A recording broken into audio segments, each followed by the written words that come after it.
প্রত্যেক মানুষ কখনো না কখনো প্রস্রাবে জ্বালাপোড়া বা ঘন ঘন প্রস্রাব হওয়ার সমস্যায় ভোগেন। কিন্তু আপনি কি কখনো জানার চেষ্টা করেছেন যে ঘন ঘন প্রস্রাব হওয়া বা প্রস্রাবে জ্বালাপোড়া এটা আসলে কেন হচ্ছে? এটা তো বিভিন্ন জটিল রোগের সংকেত হিসেবেও দেখা দিতে পারে। আজকের ভিডিওতে কয়েকটি গুরুত্বপূর্ণ তথ্য দিব। তার মধ্যে এক নম্বর হচ্ছে প্রস্রাবের জ্বালাপোড়া যদি হয়, সাথে যদি বারবার প্রস্রাবের ব্যাগ আসে কিন্তু প্রস্রাব হচ্ছে না, বাথরুমে যাচ্ছেন 2-3 ফুটা প্রস্রাব হওয়ার পরে প্রস্রাব অনুভব হচ্ছে কিন্তু হচ্ছে না, এটা সাধারণত প্রস্রাবের ইনফেকশন বা ইউরিনারি ট্র্যাক ইনফেকশন বা ইউটিআই হিসেবে চিন্তা করা হয়। যখন কোনো ব্যাকটেরিয়া আমাদের প্রস্রাবের যে নালী, সেই নালী দিয়ে আমাদের মূত্রথলিতে প্রবেশ করে, তখন মূত্রথলির মিউকোজাতে ইনফ্লামেশন করে। আলটিমেটলি তখন এই ব্যাকটেরিয়া আমাদের মূত্রথলিতে নার্ভ ইরিটেশন করে মূত্রথলি সে মনে করবে যে এটা একটা ফরেন পার্টিকল, অপ্রয়োজনীয় জিনিস, সেটাকে বের করে দেওয়ার জন্য সে একটা ব্যাগ তৈরি করবে। আর এই ব্যাগ হলেই কিন্তু আপনি তখন ঘন ঘন প্রস্রাবের ব্যাগ অনুভব করবেন। 2 নম্বর হচ্ছে প্রস্রাবের জ্বালাপোড়ার সাথে যদি জ্বর হয়, কোমরের যে কোনো এক পাশে ব্যথা হয়, এটা একটা জটিল কিডনি রোগের কারণে হতে পারে। লম্বা সময় যদি প্রস্রাবের ইনফেকশন থাকে, সেটা কিন্তু ইনফেকশন আবার উপরের দিকে ছড়িয়ে পড়তে পারে। তখন পাইলোনেফ্রাইটিস,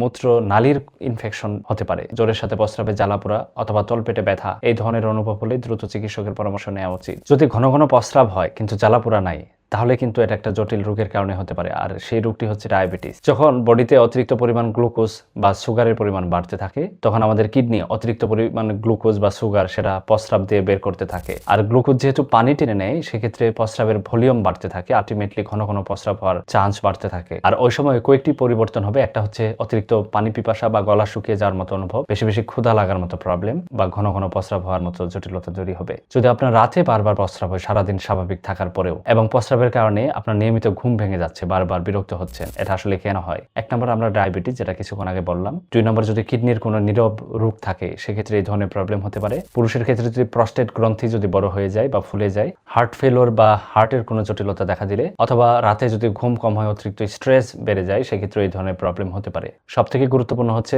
পুরুষের ক্ষেত্রে প্রস্রাবের সাথে যদি সাদা ঘন আঠালো কিছু দেখা যায়, সেক্ষেত্রে বুঝতে হবে এটা একটা জটিল রোগের কারণে হতে পারে। এটাকে সাধারণত ক্ষয় রোগ বলি, মেডিকেল ভাষায় এটাকে ইউরেথ্রাল ডিসচার্জ বলে। এটা অসংখ্য কারণে হতে পারে। 1 নম্বর হচ্ছে ইউরেথ্রাল ইনফেকশন, যেটাকে ইউরেথ্রাইটিস, এটার কারণে হতে পারে। যৌনবাহিত কিছু রোগ আছে, এগুলোর কারণেও হতে পারে। গনোরিয়া বা ক্লেমাইডিয়া ইনফেকশন থাকলেও এই ধরনের প্রবলেম হতে পারে। বিশেষ করে যদি সাদা হলুদ ডিসচার্জ হয় প্রস্রাবের সাথে, এর সাথে যদি আপনার বিশেষ অঙ্গতে, নারী পুরুষ উভয়কে বলছি, যদি ব্যথা অনুভব হয়, সেক্ষেত্রে বুঝতে হবে এটা অন্য কোনো ইনফেকশনের কারণে হচ্ছে। মেয়েদের ক্ষেত্রে প্রস্রাবে জ্বালাপোড়ার পাশাপাশি যদি তাদের বিশেষ জায়গা দিয়ে যদি স্রাবের মতো কোনো আঠালো কিছু বের হয়, এর সাথে তলপেটে ব্যথা যদি অনুভব হয়, সেক্ষেত্রে নারীদের ইনফেকশনের কারণে হতে পারে। জরায়ুর মুখে যদি কোনো ইনফেকশন থাকে, অথবা পেলভিক ইনফ্লামেটরি ডিজিজের কারণে এই ধরনের প্রবলেম হতে পারে। প্রস্রাবের সাথে যদি রক্ত, পাশাপাশি তীব্র ব্যথাযুক্ত প্রস্রাব হয়, সেক্ষেত্রে কিন্তু কিডনির পাথরের কারণে এই ধরনের জটিলতা তৈরি হতে পারে। আবার স্বাভাবিকভাবেই যাদের গর্ভে প্রেগনেন্সি আসে, তাদের ক্ষেত্রে কিন্তু ঘন ঘন প্রস্রাব প্রথম 3 মাস এই ধরনের প্রবলেম হতে পারে। এটাকে